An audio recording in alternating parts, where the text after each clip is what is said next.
জি madam. দেখো এখানে বলেছে যে প্রথম ট্রফিক লেভেল এই যে উৎপাদক, আমরা একটু আগে জেনেছি উৎপাদক হচ্ছে ক্লোরোফিলের মাধ্যমে সূর্য থেকে খাবার উৎপাদন করে। আচ্ছা, এই যে উৎপাদককে এখানে কে খাচ্ছে বলো তো? খরগোশ। কে খাচ্ছে?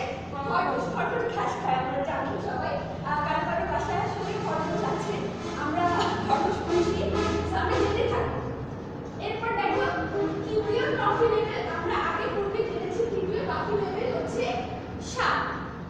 আচ্ছা, এরপর সাপকে খেতে হচ্ছে ঈগল। ঈগল হচ্ছে তৃতীয় বা সর্বোচ্চ স্তরের খাদ্য। তোমরা তো আসলে অনেক কিছু জানো দেখছি। আচ্ছা, এবার আমি তোমাদেরকে কিছু বাড়ির কাজ দেব। সরি, তোমাদেরকে আমি এখন গ্রুপে ভাগ করে দিচ্ছি। এটা হচ্ছে গ্রুপ এ, এই মিডলে হচ্ছে গ্রুপ বি, আর এই কর্নারে হচ্ছে গ্রুপ সি। তোমরা এখন যেটা করবে, বাস্তুতন্ত্রে কতগুলো উপাদান রয়েছে, তোমরা সেই উপাদান সম্পর্কে একটু আমাকে বলো। তোমরা গ্রুপে আলোচনা করো। এখন একটু দেখো বাস্তুতন্ত্রে আমাদের কি কি উপাদান থাকতে পারে। আর এই যে আমি শক্তির একটা পিরামিড পড়ালাম, এই শক্তির পিরামিডটা কি একবারই শেষ হয়ে যাবে নাকি এটা চলতেই থাকবে? চলতে থাকবে। আসলে চলবে না, হলে আমাদের এই যে পৃথিবীতে ভারসাম্যটা কি হতো? বিনষ্ট হয়ে যেত। আচ্ছা, তোমরা গ্রুপে আলোচনা করার জন্য 5 মিনিট সময় দিচ্ছি, একটু তোমরা করে নাও।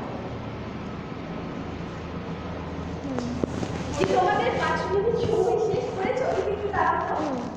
তুমি বলো তো বাস্তুতন্ত্রের উপাদান সমূহগুলো। বাস্তুতন্ত্রের 3টি উপাদান: জড় উপাদান, ভৌত উপাদান আর জীব উপাদান। ধন্যবাদ। তুমি বসো, সবাই ওকে একটা হাততালি দাও।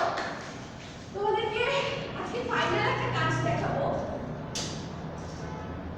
যেহেতু সুইটে বলেছে যে এই যে একটা প্রক্রিয়া, এই প্রক্রিয়াটা চলমান প্রক্রিয়া, এটা চলতেই থাকে, অবিরত চলতেই থাকে।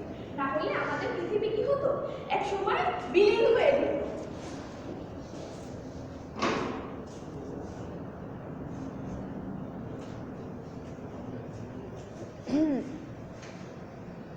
ভাইসা ম্যাডাম।